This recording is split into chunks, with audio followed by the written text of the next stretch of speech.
If you are in America, know someone who is in America, or are planning to come to America, then today's information is directly related to your life.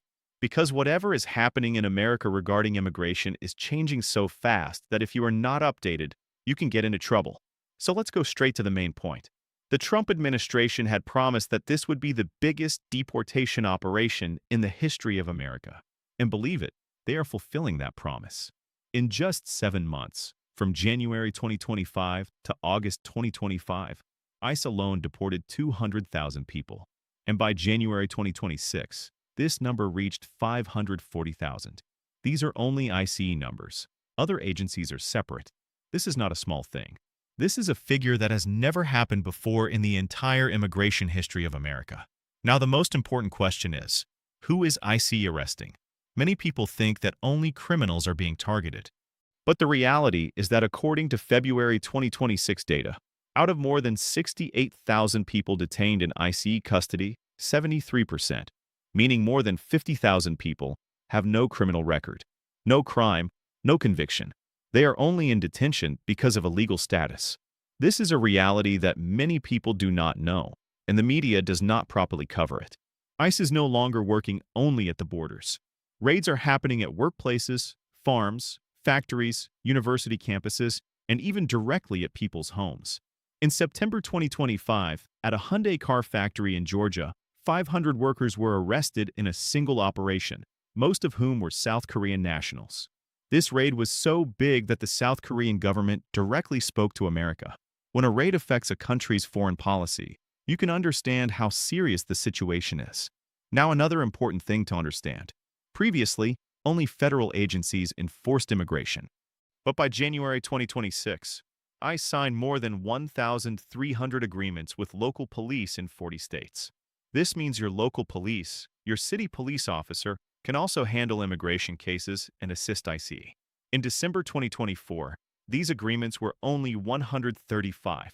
In just 1 year, they increased from 135 to 1,300. This is a tenfold increase. Now any police encounter can become an immigration issue. Now another matter going on in court is that the Trump administration started sending people to countries that are not even their own.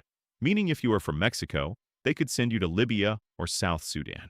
In February 2026, a federal judge ordered to stop this policy and said that it is against federal law and people's rights. But the government appealed, and the case is still ongoing. This policy is still in effect until a final decision comes. Why is this important for you?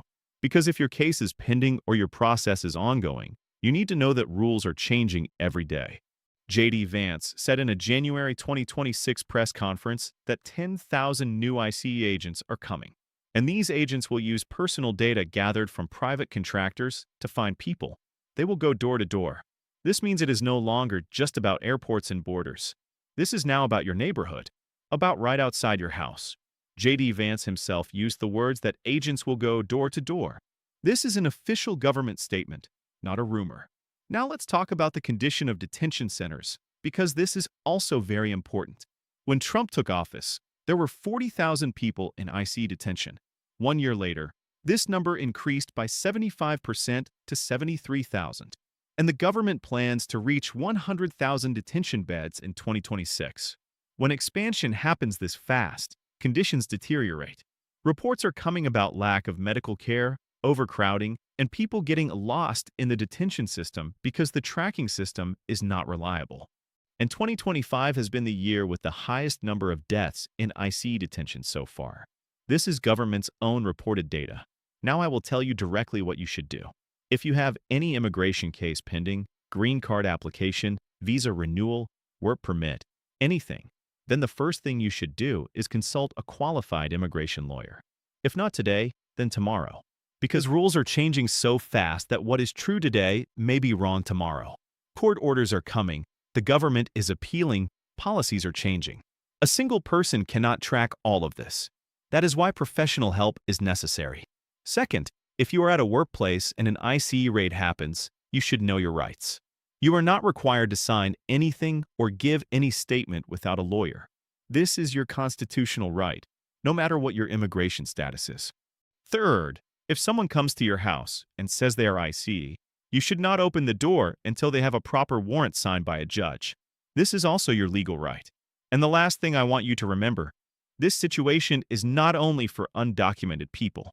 H-1B visa holders, students, green card applicants, all of them are affected because there is so much uncertainty in the system that everything has slowed down and become more complicated. If you have submitted your application and have not received a response, or you received an unexpected notice, then keep coming to this channel because we will keep giving you every new update. And if this video was helpful for you, then subscribe to the channel and press the bell icon so you don't miss any important updates. Because at this time, staying informed is the biggest protection.